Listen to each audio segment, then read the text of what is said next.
Бишкекте 50,5 миң доллар уурдады деген шек менен 4 жаран кармалды. Борбор калада 4 жаран үйдөн акча уурдап чыгышкан деген шек менен кармалды. Бул туурасында Октябрь райондук ички иштер бөлүмүнүн маалымат кызматынан кабарлады.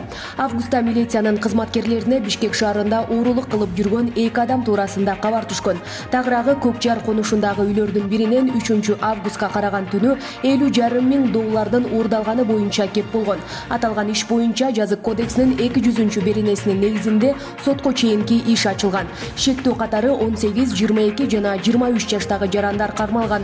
Төртөө тең Бишкек милициясынын убактылуу кармоочу абак жайына киргизилген. Учурда алардын бул сындуу башка кылмыштарды жасаган, жасабаганы текшерилип жатат. Өзөндө сууда яккан балыктарды кармап жаткандардын видеосу. Өзгөчө бир көрүнүшкө жолдуу балык уулоого күбө болгон адам аны видеого тартып алган. Кадрдын сыртынан операторлук кылып жаткан кишинин балыктардын мол келе жаткандыгына кубанып, өзбек тилинде келди деп андан ары кыйкырып жатканы угулат. Мындан улам видео Борбор Азия өлкөлөрүндө, анын ичинен Өзбекстанда тартылган деген божумуу бар. TikTok тармагына жарыяланган видеодон өзөндөн балыктардын абдан көп болуп, алыстан караганда суу карарып агып келе жаткандыгын көрүүгө болот. Ал эми этек жакта бир нече адам торун беленден тосуп турганы кадрга түшүп калган. Ол жоболорун сезген балыктар сууну өрдөп, улам өйдө секирип жатканын, алардын көптүгүнө ал жерде тургандар да бири-бирин коштоп кыйкырып жатканын көрүүгө болот. Кабулда Оган аялдары нааразычылык митингине чыгышты. Бул тууралуу Евроньюз маалымат агенттиги билдирди. Алар бийликке келген Талибан кыймылынын аялдардын укугун коргоп, өкмөттүн курамына, мамлекеттик кызматтарга аялдарды да кошууну талап кылышты. Ошондой эле аялдардын билим алуусуна, коомдук жана саясий жактан өлкөнүн келечегине салым кошуу аракеттерине, сөз эркиндигине тоскоолдук жаратпоо чакырыгын ташташты. Баарыбыз бирдей укукка ээбиз. Биз чечим кабыл алууга, саясатка, билимге, жумушка катышышыбыз керек. Кимдин укугу бар. Биз үйдө отуруп унчукпай кое албайбыз. Өкмөт түзүлгөндөн кийин талиптер бизди сыйлабайт. Алар аялдарга эч нерсе кылууга уруксат бербейт. Алар 20 жыл мурдагы Талибан бойдон эле калышкан. Биз аларга ишене албайбыз. Эгерде АКШ жана башка өлкөлөр талиптерге ишенсе, анда эмне үчүн өз элин өлкөдөн чыгарып кетишти?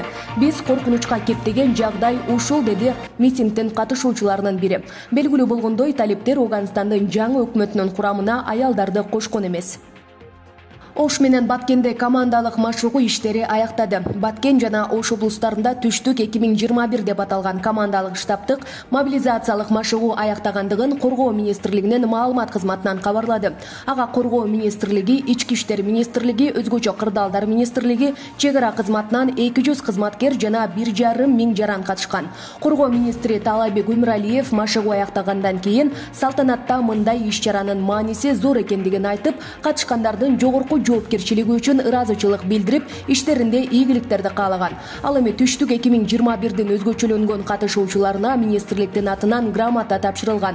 Машыгуунун жүрүшүндө ресурстарды мобилизациялоо боюнча комплекстүү иштер кандай жүргүзүлүшү керектиги көрсөтүлгөн. Катышуучулар менен тактикалык жана согуштук даярдык жаатында сабактар өткөрүлгөн. Акжол Махмутов жаш балдарга ачык машыгуу жана мастер-класс өттү. Токио 2020 жайкы Олимпиада оюндарында күмүш медалга ээ болгон Акжол Махмутов Ош шаарынын жаш балбандары үчүн ачык машыгуу жана мастер-класс өткөрдү. Бул тууралуу Күрөш федерациясы Facebook баракчасына жарыялады. Биздин чемпион балдар менен билимин, тажрыйбасын бөлүшүп, келечектеги спорттук карьерасында сөзсүз жардам бере турган ыкмаларды үйрөттү деп жазышкан федерациядан. Танк биатлонунда биринчиликти багындырган кыргыз жоокерлери сыйланышты. Буга чейин кыргыз өлкөсүнүн жоокерлери Орусияда өтүп жаткан танк биатлону 2021 эстафетасында чемпион болушканы маалымдалган. Мелдештин жеңүүчүлөрүнө сыйлык тапшыруу аземи болуп өттү. Бул тууралуу Коргоо министрлигинин басма сөз кызматынан билдиришти. Маалыматка ылайык, биатлондун 2-дивизионунда 3-орунду Мьянма, 2-орунду Тажикстан жана 1-орунду Кыргызстандын курамасы алды.